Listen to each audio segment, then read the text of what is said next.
what do you think is coming?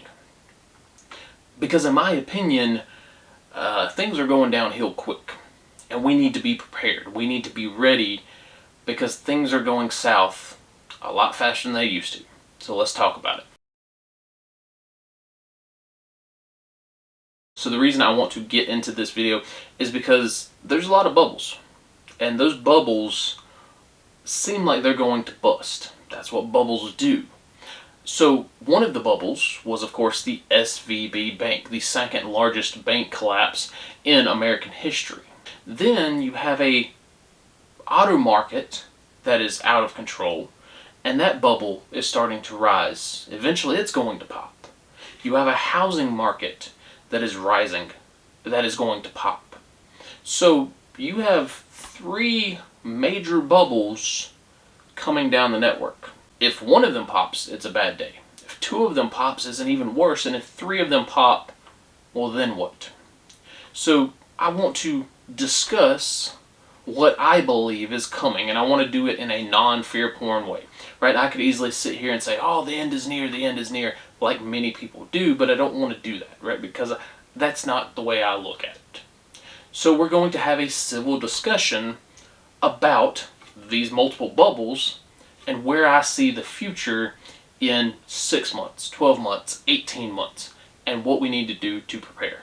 So by this point in time, most of y'all have probably heard of Silicon Valley Bank. It is the largest bank out west for startups and entrepreneurs. This bank held millions of dollars because you think the startups out there, Silicon Valley is the land of the startup. And so these startup companies have to put their money somewhere so they can do their payroll, they can do their taxes, they can keep their businesses running, or at least trying to get off the ground, so they put the money in the bank. Now, this bank, like any other bank, does not keep your money. If you don't know that by now, welcome to it, right? If I go put $100 in the bank, the chances of them keeping that $100 cash bill in this bank is 0. Many banks are only required to keep 10% of whatever you put in there. So, if you're like one of these startups and you have $2 million, you put it in the bank, they're only required to keep 10% of that. And some of them are even less. Some of them are 5% of that. Now, from what I understand, this bank was buying bonds, government-backed bonds, at a low interest rate back 2020, 2021 when interest rates were low. So the idea is you put that money in, over the course of a couple years, you get that money back plus interest. Now when interest rates go up, people start buying new bonds at these new interest rates. So where the banks over here, yes, they can sell their bonds and their loans and whatever else they've got, but they're not making the same as if they invested here. It's much like a stock market for banks. It's a safe investment, so to speak, but you just have to time it. And these bonds have 4 to 5, maybe even 10 years of investment that you have to give. So what they did is they sold off a lot of these bonds at an extreme loss. And then they said, oh, please come invest with us. Please come bring your money to us, because even though we just took a $2 million loss, we're still trustworthy. We still need your money. Yeah, people didn't like that. So these startup companies saw this as an issue. You lost a lot of money, now you're begging for us to put our money in your bank. Kind of looks like the Great Depression. So what these startup companies did is they went to the bank to withdraw their money because they have millions of dollars invested, and the federal government, the FDIC, only protects $250,000 worth. So you have $250,000, but you got $2 million in the bank. Everything else is not protected. So they went and they wanted to withdraw. Again, the bank is only required to keep 10%. So of course, there was a run on the banks, because you go to the bank and you say, hey, I want $5,000. Sorry, bud, we can't give it to you. We can't give you $2 million overnight. We can't give you and the next 10 people $20, $30, $40, $50,000, whatever it was that they wanted to withdraw, because they don't have it on hand. So there was a run on the banks. So here's the thing, right? This was the largest bank in California. it failed. Or the second largest bank in California, it failed. How many other banks were doing the same thing? How many other banks are going to show losses because they wrapped their money up in something that they thought they could trust? Then what? Right? When the banks fail, you get 2008 all over again. Now moving on to the auto bubble, because I see this one also busting. As we all know, car prices skyrocketed over the last 2, 3, 4 years. It got ridiculous, right? I bought my car, it was $13,000. Some dealership wanted to buy my car for $24,000. Then they were going to sell it for $30,000, basically the MSRP on a 4-year-old vehicle. Now, as we all know, or as we all hope, the prices of used vehicles should go down. It would make sense because that's what they've always done. You didn't buy a used vehicle for the same MSRP as when it was brand new.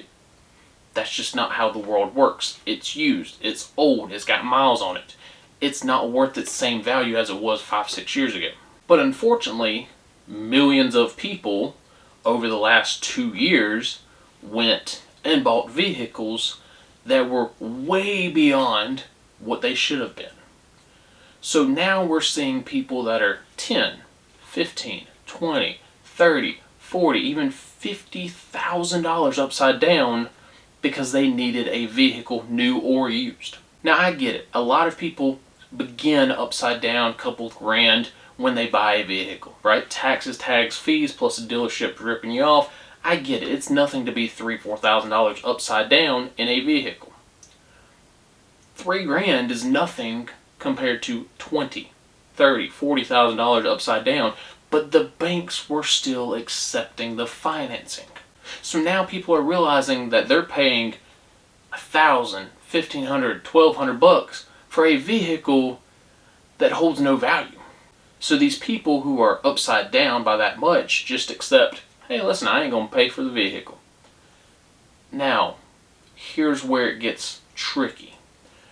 Because the bank says, oh yeah, little Jimmy over here has a $50,000 loan for this vehicle. Well, little Jimmy ain't paying it. So that bank that loaned him $50,000 for a 30-year-old vehicle isn't getting that money back. And they know that.